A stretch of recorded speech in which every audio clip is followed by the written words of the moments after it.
जय श्री श्याम। श्री कृष्ण गोविंद हरे मुरारी, हे नाथ नारायण वासुदेव भगवान के आप सभी छायाकार पत्रकार साथियों को थोड़ी सी वॉइस बढ़ा दीजिए। आवाज़ कम आ रही है। ऑन नहीं किए कि माइक आप सब न।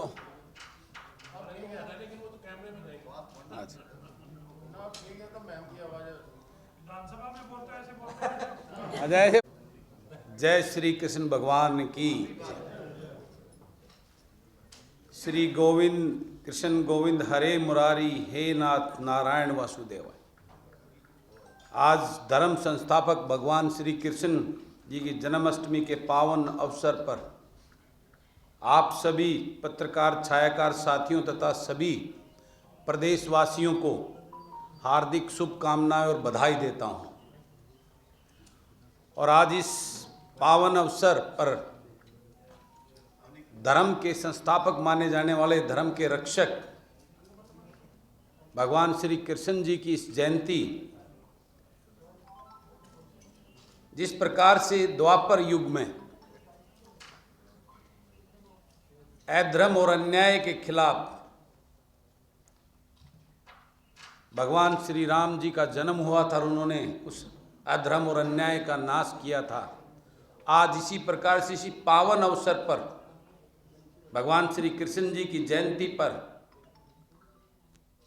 आज हम भी इस प्रदेशवासियों से विचार विमर्श करके और प्रदेश के उस धरातल के जनमानस से विचार करके हमने निर्णय लिया हर एक पार्टी का नए राजनीतिक दल का गठन कर आज आपके सामने मैं करने जा रहा हूं। हरियाणा जन सेवक पार्टी। और आज इस जनता की अपनी, जो सिर्फ इस प्रदेश की जनता के लिए जन सेवा का दृढ़ संकल्प लेकर काम करने वाले लोगों का ऐसा दल, जो भगवान श्री कृष्ण जी में आस्था रखते हुए आज के इस राजनीति में फैले हुए भ्रष्टाचार, लूट और अन्याय के खिलाफ लड़ने के लिए हमने इस दल का निर्माण किया है। और ये संयोग ही है, मैं आपको बताना चाहता हूं सब साथियों को, कि मैंने पहले नहीं सोचा था कि आज जो ये दिन 4-5 दिन पहले हमने निर्णय किया कि उस दिन हम इसका घोषणा करेंगे कि उस दिन श्री कृष्ण जी का जन्म दिवस होगा, जन्माष्टमी होगी। ये भी एक संयोग है, प्रभु की कृपा है कि आज उन्हीं के इस पावन जन्माष्टमी के अवसर पर हम सब अपने इस नए राजनीतिक दल हरियाणा जन सेवक पार्टी की घोषणा आप सबके समक्ष इस प्रदेशवासियों को एक नया विकल्प और इस प्रदेश में फैली लूट और झूठ की राजघरानों की इस राजनीतिक प्रथा का अंत करने के लिए हमने इस पार्टी का निर्माण किया है। और इसके लिए आप सब पत्रकार छायाकार साथियों का मैं आभार व्यक्त करता हूं, धन्यवाद करता हूं कि आप सब ने आज इस घोषणा के अवसर पर यहां पहुंचकर आपके माध्यम से इस प्रदेशवासियों को ये संदेश और हमारी इस पार्टी का नाम पहुंचाने के लिए आप सब ने यहाँ सहयोग किया आकर, उसके लिए मैं आप सबका आभार व्यक्त करता हूं, धन्यवाद करता हूं।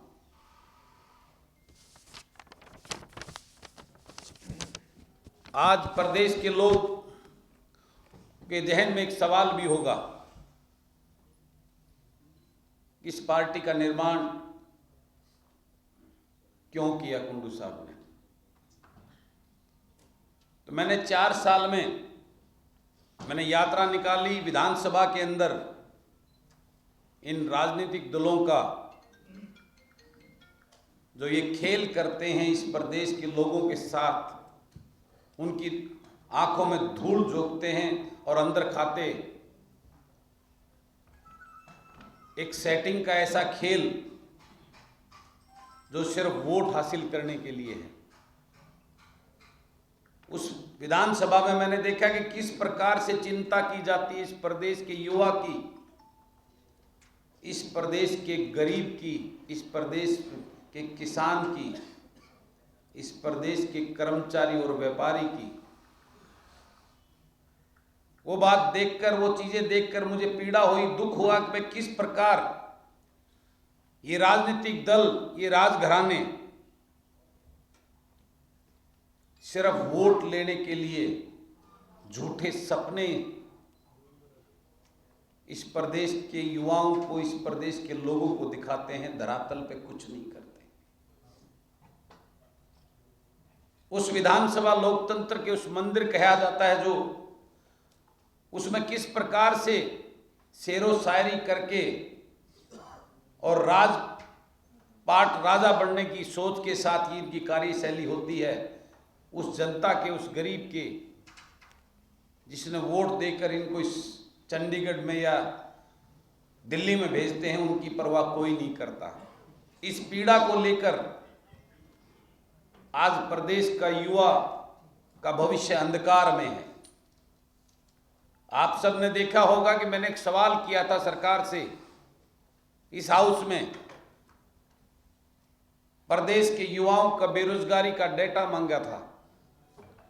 तो उस सवाल के जवाब में सरकार, जो कल तक माननीय मुख्यमंत्री जी और सरकार के बड़े बड़े मंत्री ये दावा करते थे कि हमने बेरोजगारी को कम किया है, वो सरकार ने जवाब दिया है और उन्होंने माना है कि हरियाणा प्रदेश में 8.8% की बेरोजगारी है। लिखित में जवाब दिया है मेरे को। जबकि राष्ट्रीय स्तर के आंकड़ों की बात करें तो देश का बेरोजगारी का आंकड़ा 4.1% है। यानी सरकार के खुद के दावे जो आंकड़े दिए उसमें भी हरियाणा प्रदेश देश के नंबर 1 पे बेरोजगारी में है, डबल से भी ज्यादा। राष्ट्रीय स्तर 4.1 है तो हरियाणा का डाटा खुद दे रहे हैं 4.8 है। जबकि वास्तविकता जो मेरा आकलन है, मैंने पहले भी विधानसभा में कहा था कि प्रदेश के अंदर 30 लाख से ज्यादा युवा आज बेरोजगार हैं, जो लगभग 13-14% के करीब बनता है। और ये वास्तविकता, सच्चाई यही है। मैंने अपने लेवल पे, छोटे स्केल पे एक सर्वे कराकर इसका वो किया था, जिसमें लगभग इतना आंकड़ा निकल के आया था। इस पीड़ा को देखकर उस युवा के भविष्य जो अंधकार में है, हम सब ने निर्णय लिया, जो युवा आज नशे और अपराध की तरफ जा रहा है। मेरा हरियाणा प्रदेश आज पंजाब को भी पीछे छोड़ गया है। मेरे युवा आज नशे में, अपराध में इतना अग्रणी होता जा रहा है। उस पीड़ा को लेकर मेरे साथियों के साथ हमने निर्णय लिया। उस किसान की पीड़ा को देखकर जो दिन पर दिन सरकार बड़े बड़े दावे करती हैं, लेकिन पिछले दिनों आपको पता होगा मैंने एक प्रेस कॉन्फ्रेंस प्रेस क्लब में की थी। उसमें बीमा कंपनियों की लूट को उजागर किया था और बड़े बड़े उसके अंदर वो डॉक्यूमेंट भी दिए थे। लेकिन उसके बाद भी कुछ नहीं हुआ, क्योंकि वो बीमा कंपनियां सरकार की सह के बिना ऐसा नहीं कर सकती। आज उसका किसान का प्रीमियम उसके अकाउंट से काट लिया जाता है और 1.5 साल तक जब मुआवजा देने की बात आती है तो उसको रिजेक्ट करके उसके पास मैसेज कर दिया जाता है। ना उसका प्रीमियम का जो अमाउंट है वो भी रिफंड नहीं किया जाता। इतना बड़ा खेल आज वो बीमा कंपनियां इस प्रदेश के किसान के साथ कर रही हैं। उस पीड़ा को देखकर कर्मचारी आज पूरे प्रदेश का हर वर्ग, चाहे वह क्लरिकल स्टाफ है, चाहे वो आशा वर्कर है, चाहे नर्सिंग स्टाफ है, चाहे डॉक्टर हैं, चाहे ओपीएस का मुद्दा है, यानी प्रदेश का हर विभाग का कर्मचारी अपनी किसी ना किसी मांगों को लेकर आज सड़कों पर बैठा है। आज प्रदेश के युवाओं को कच्ची नौकरियां HKRN में देकर, जिनको एक एक साल 1.5 साल से उनकी सैलरी नहीं मिल रही, उनका शोषण किया जा रहा है। आज प्रदेश का हर वर्ग पीड़ित और परेशान है। प्रदेश के अंदर परिवार पहचान पत्र के नाम पर ऐसा सरकार ने एक जबरदस्त इस गरीब को पीड़ित करने के लिए, जहां मर्जी किसी की जिसकी 1 रुपए की इनकम नहीं उसको 5 चढ़ा दिया, 5 वाले को 10 दिखा दिया, उससे बुजुर्गों की पेंशन काट दी, गरीबों के राशन कार्ड काट दिए। यानी हर पोर्टल की सरकार बना दी है। हर परिवार का कोई ना कोई बंदा किसी ना किसी बहाने से उस पोर्टल की लाइन पे खड़ा है। इस पोर्टल की सरकार ने आज प्रदेश के हर वर्ग का जीना हराम कर दिया है। इन सभी पीड़ाओं को लेकर आज प्रदेश में बिजली के लिए हाहाकार, बड़े बड़े दावे कर रही है सरकार कि हमने पहले इतना कर्ज था बिजली के ऊपर, हमने इतना कम करके इस लेवल पर ले आए हैं, हमने चोरी को, उसके लीकेज को बंद कर दिया। जबकि हकीकत ये है, इन्होंने प्रदेश के अंदर जो मीटर लगाए हैं, पहले जिस गरीब के घर में 200 रुपये का बिल आता था, आज उसके घर में 2000 रुपये का बिल आता है।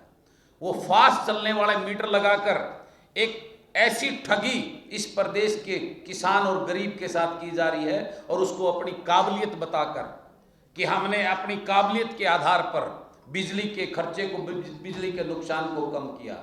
जबकि वास्तविकता ये है, बहुत तेज गति से चलने वाले मीटर लगाकर उस गरीब की कमर तोड़ने का काम किया इस सरकार ने। ऐसे अनेकों चीज़ों से दुखी होकर मेरी टीम ने, हम सब ने ये निर्णय लिया कि सारे राजनीतिक दल अंदर से मिले हुए हैं, एक दूसरे के उसमें कभी आप इस तरह करके इस प्रदेश को लूटा है। और हमने आकलन किया, जो ये राजनीतिक राजघराने हर एक दल के अंदर जो बैठे हुए हैं, उनका पिछला इतिहास देखा, आज का इतिहास, आज वो एक अथाह संपत्ति के मालिक हैं। उनके पास कोई 50,000 करोड़, कोई 40,000 करोड़, कोई 20,000 करोड़ से कम का मालिक ने, बड़े बड़े हजारों करोड़ के महलों में रहते हैं।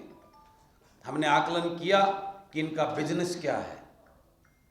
जब उसकी तय तक गई तो उनके परिवार का, उनके दादा बाप दादा खानदान में कोई बिजनेस नहीं किया, तो ये इतनी बड़ी संपत्तियां कहां से आई। तो हमने फिर ये सोचा कि इस पूरा जो खेल है, इस प्रदेश के गरीब के खून पसीने के जो टैक्स भरते हैं, उसको लूट कर इन लोगों ने ये अपने रजवाड़े, ये बड़ी बड़ी चीज़ें खड़ी की हैं।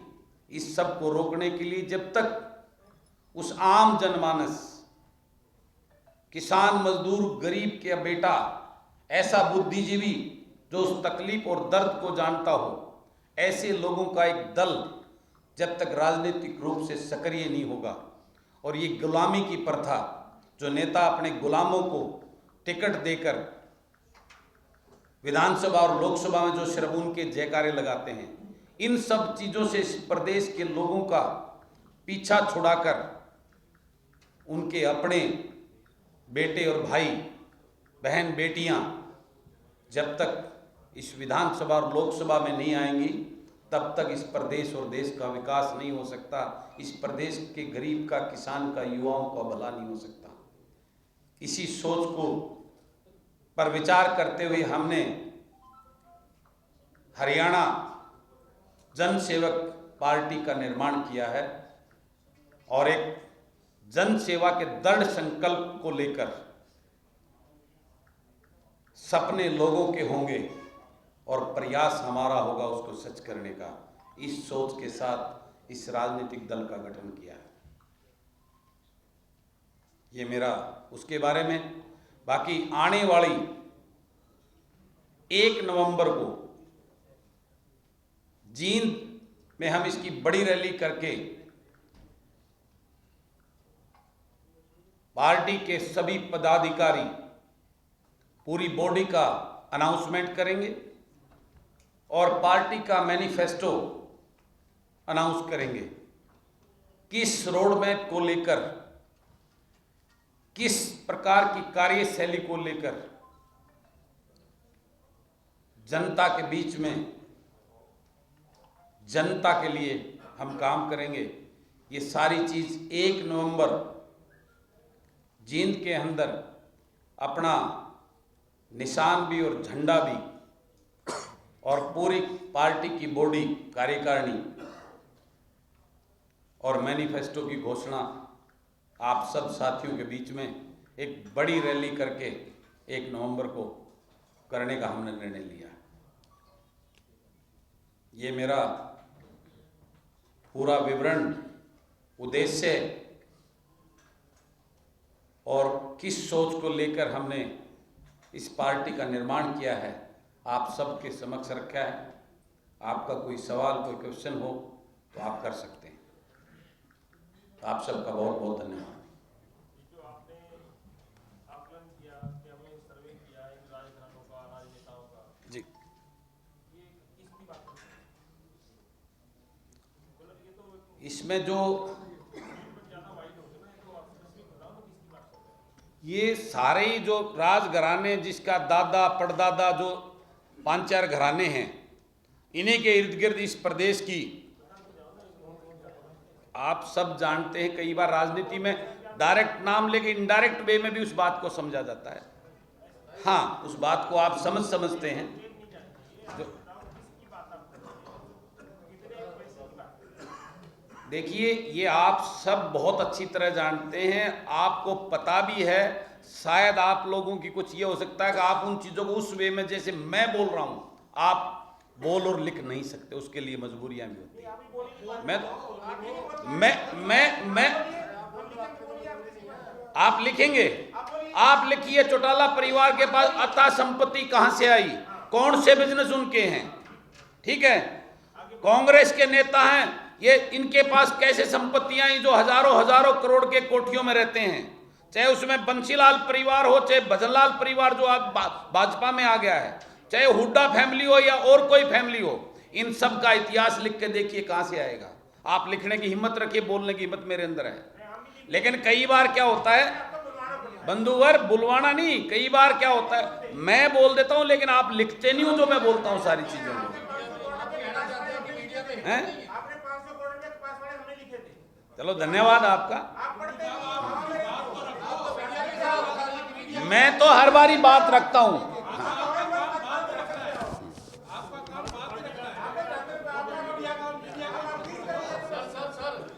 ऐसा है बंधु, ऐसा है, मेरी सुनिए आप हर बार, एक मिनट मैं आपकी बात सुनता हूं। मैं आरोप, चलो धन्यवाद आपकी, आप मैं पर्टिकुलर आपकी बात नहीं की मैंने, आप अपने ऊपर इतना डायरेक्ट ना लिया करो, आप तो इतना डायरेक्ट मत लिया। हर बार ही आप मेरे को उलझाने की कोशिश करते हैं, हर बार मेरी प्रेस में बीच में आप विघन डालते हैं। ये आप नहीं, एक ये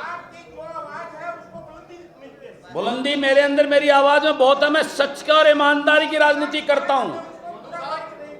मैं ये दल मैंने इसलिए बनाया कि इसमें सिवाय सच्चाई के और लोगों के लिए और ईमानदारी से अपनी ड्यूटी करने की सोच वाले लोग होंगे। अब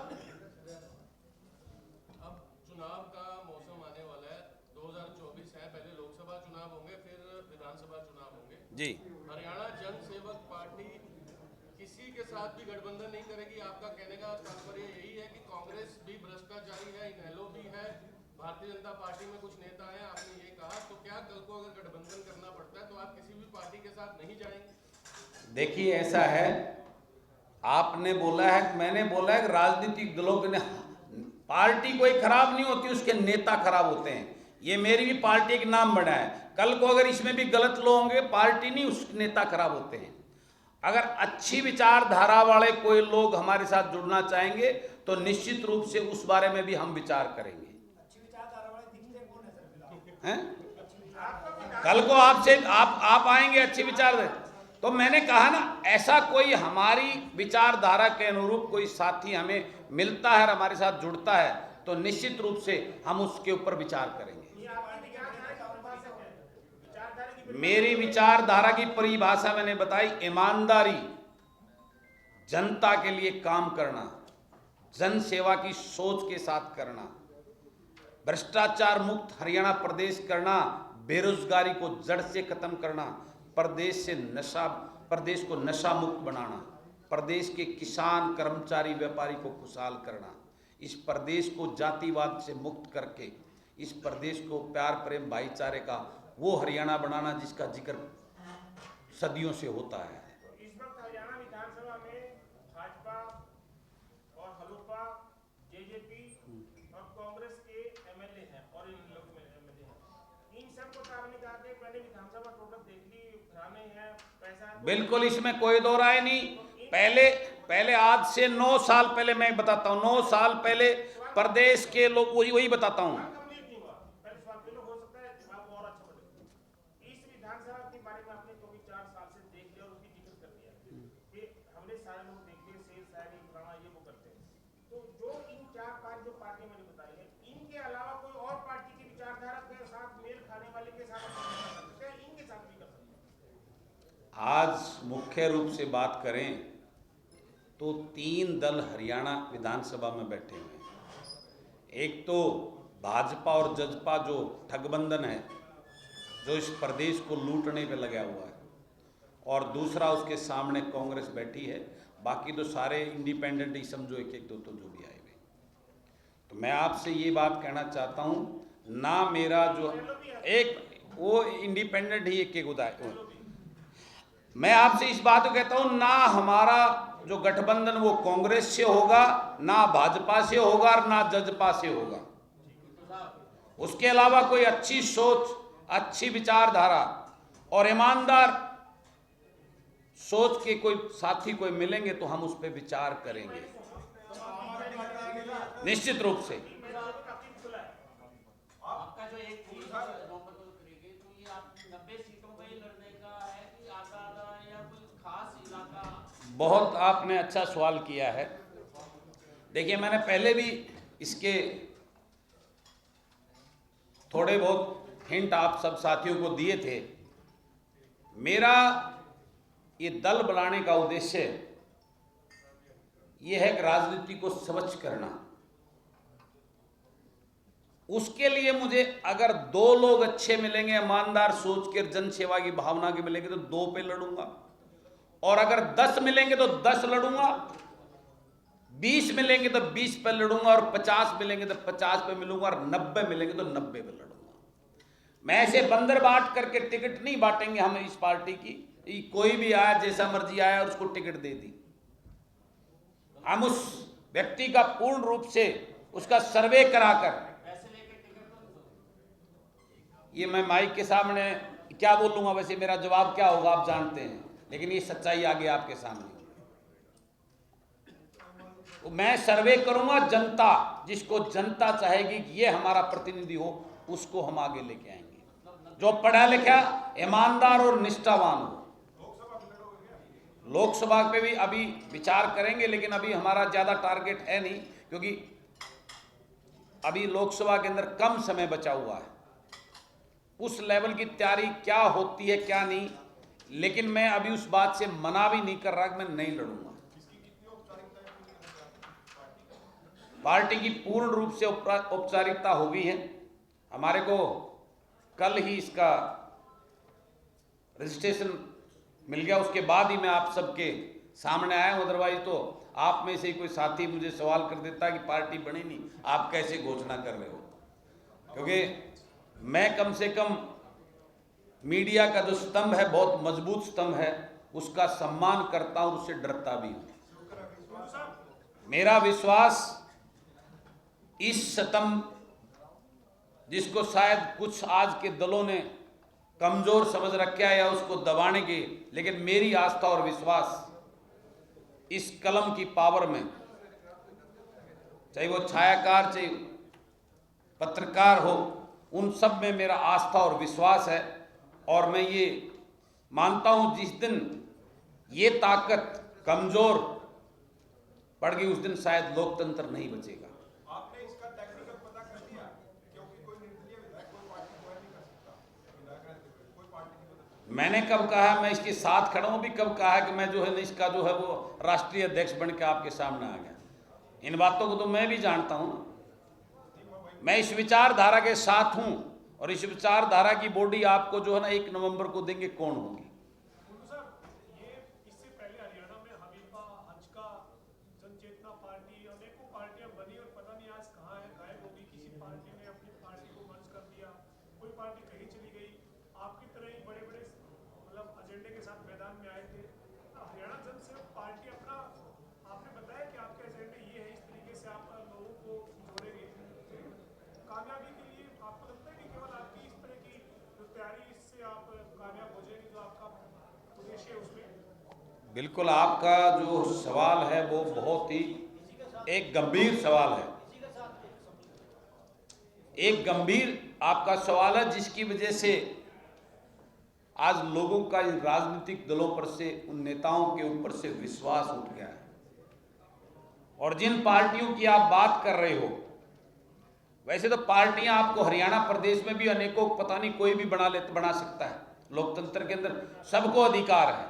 लेकिन 2 4 5 जो पार्टी आपने जिसका नाम लिया, वो सभी राजनीतिक राजघरानों के लोगों ने बनाई थी।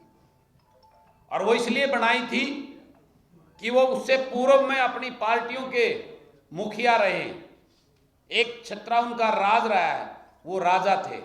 और वो अपनी सल्तनत इस प्रदेश को समझने लगे थे कि हम जब तक रहें, या मेरी पीढ़ी दर पीढ़ी वो राजा रहे।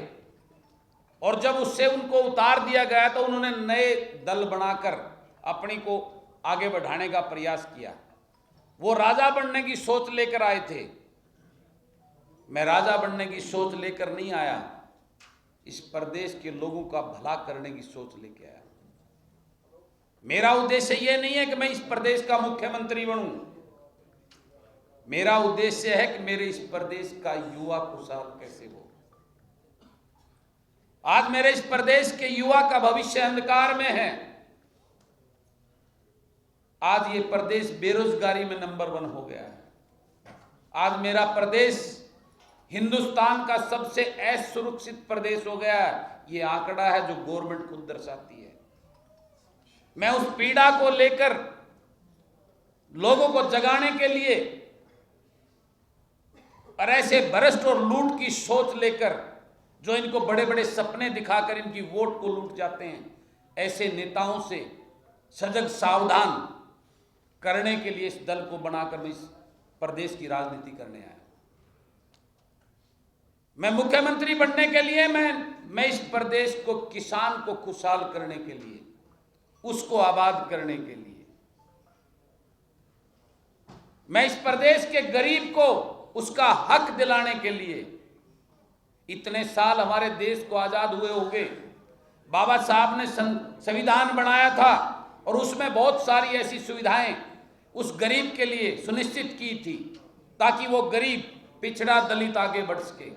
लेकिन बड़ा दुर्भाग्य है, इतने साल इस भारत को, हिंदुस्तान को आजाद हुए होंगे, आज भी उस गरीब की हालत नहीं सुधरी है। आज भी उसका शोषण हो रहा है। आज गरीब गरीब होता जा रहा है, अमीर अमीर होता जा रहा है। उस सिस्टम को, उस गरीब को उसका हक, खाली बातें, भाषण नहीं, धरातल पे, ग्राउंड से उस गरीब को हक दिलाने के लिए बातें करते हैं महिला सशक्तिकरण की। और आज इस प्रदेश के मंत्री हमारी प्रदेश की बेटियों के साथ जो व्यवहार कर रहे हैं, वो पूरा देश और संसार देख रहा है।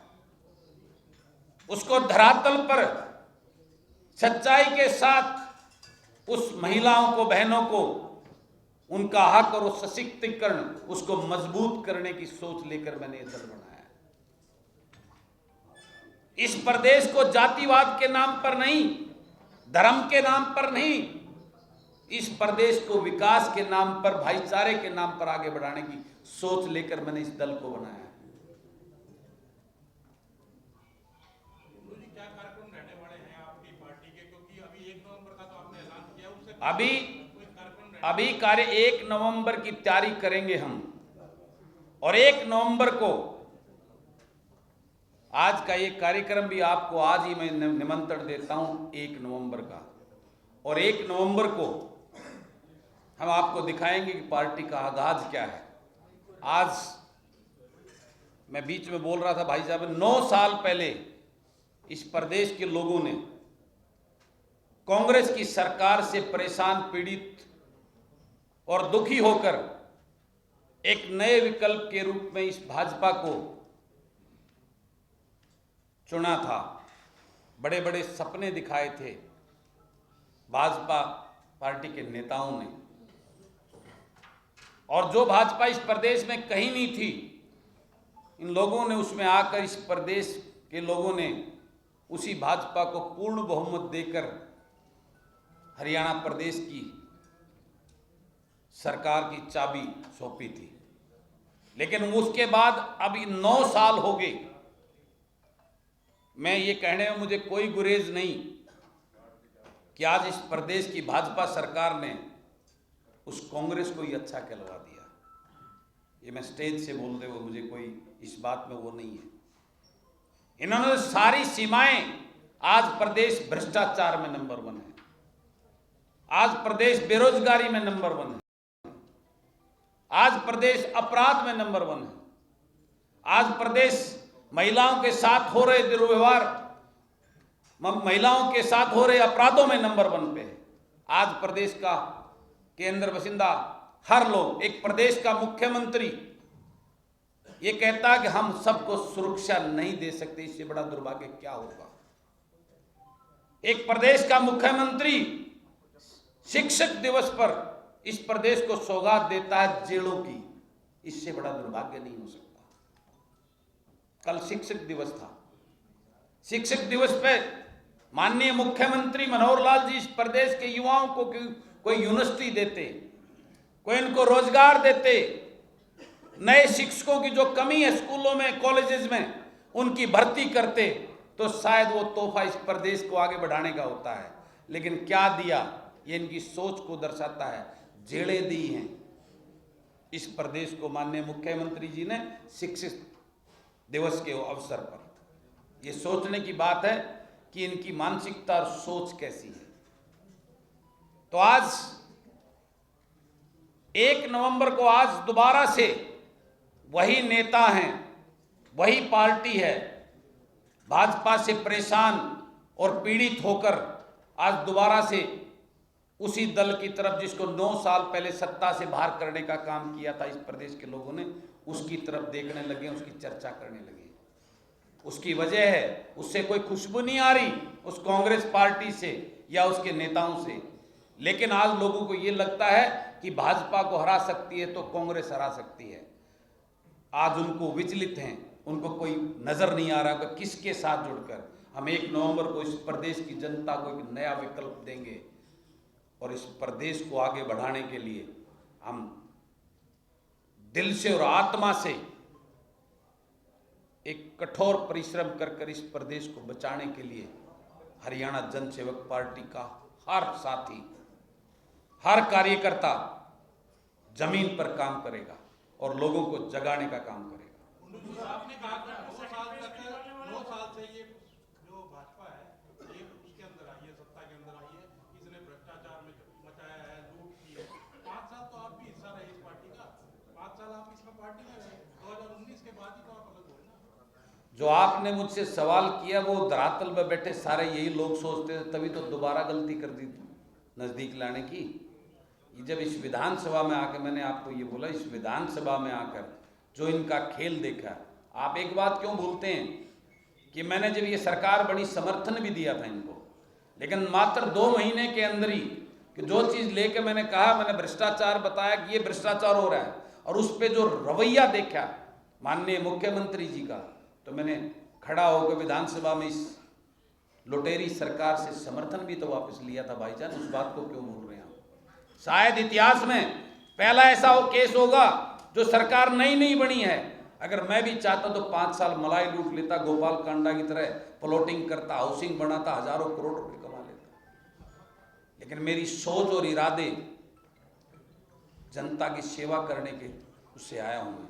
मैं नॉन पॉलिटिकल फैमिली से हूँ, तो मेरी वो बात इस बात का सबूत है कि बलराज कुंडू की सोच, और वो बात इस बात का भी सबूत है, अगर ये बात आम जनता को इनकी पता लग जाए तो इनको वोट कौन देगा, इनको घुसने भी नहीं देगा।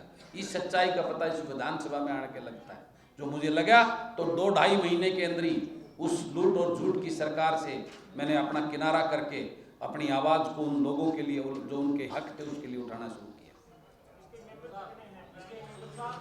पार्टी का मुख्यालय कहाँ और सदस्य अभियान आप कब शुरू करेंगे? सदस्य अभियान हम आज घोषणा करने के बाद में सदस्य अभियान शुरू कर रहे हैं और इसका मुख्यालय रोहतक में है। और बाकी पूरी जानकारी कौन कौन बॉडी में होंगे, कितने इसके सदस्य, 1 नवंबर के लिए भी थोड़ा सस्पेंस रखना जरूरी है। सारी बातें आज ही बता देंगे तो 1 नवंबर को क्या पूछोगे आप। इस प्रदेश के लोगों को आप सबके माध्यम से एक जिज्ञासा भी होनी चाहिए कि बलराज कुंडू क्या करने जा रहा है 1 नवंबर को। तो वो इतना सस्पेंस हम रखते हुए 1 नवंबर को मिलेंगे और 1 नवंबर को मैं आपसे वादा करता हूँ एक नया धमाका, क्योंकि जींद जिला जो है वो इस प्रदेश का हार्ट है, दिल है, सेंटर है। और जींद जिले से उठी हुई राजनीतिक चिंगारी इस प्रदेश की राजनीतिक व्यवस्थाओं को बदलने का काम करती है। कहते नहीं, होता भी ऐसा है, होता भी। पुराना इतिहास आप देखेंगे, आप बहुत सीनियर पत्रकार हैं तो आप आकलन करेंगे, निश्चित रूप से वहां बदलाव भी हुए। तो बदलाव वो बात अलग है, बदलाव वो झूठ बोल के बदलाव कर लेते हैं दोबारा जब तक समझ आए।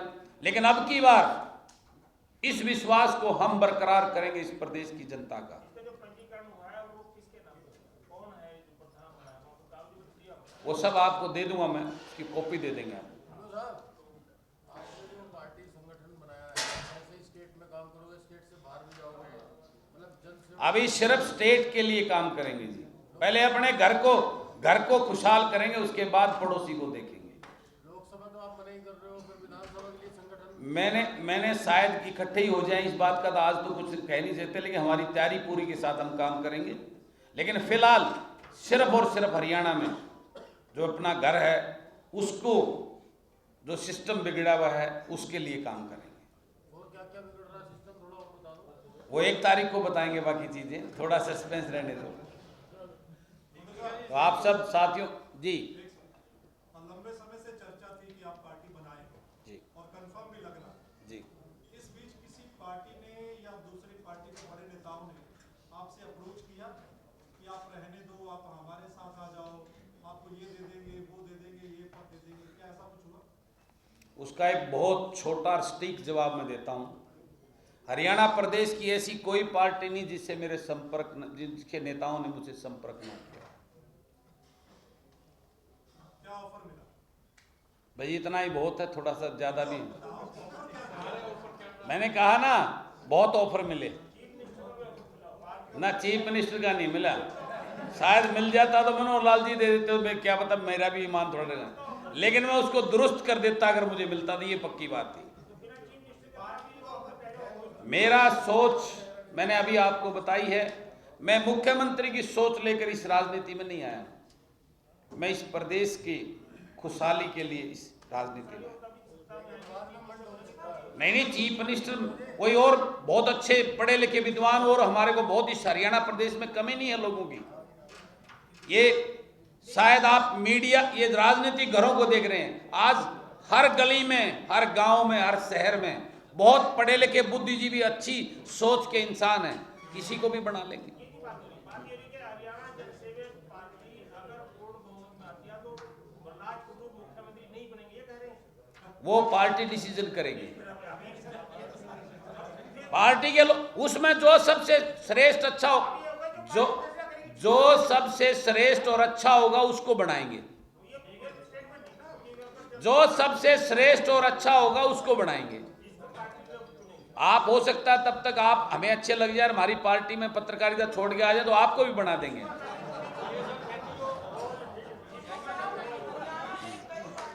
बहुत बहुत धन्यवाद आप सभी साथियों का, और सभी से निवेदन है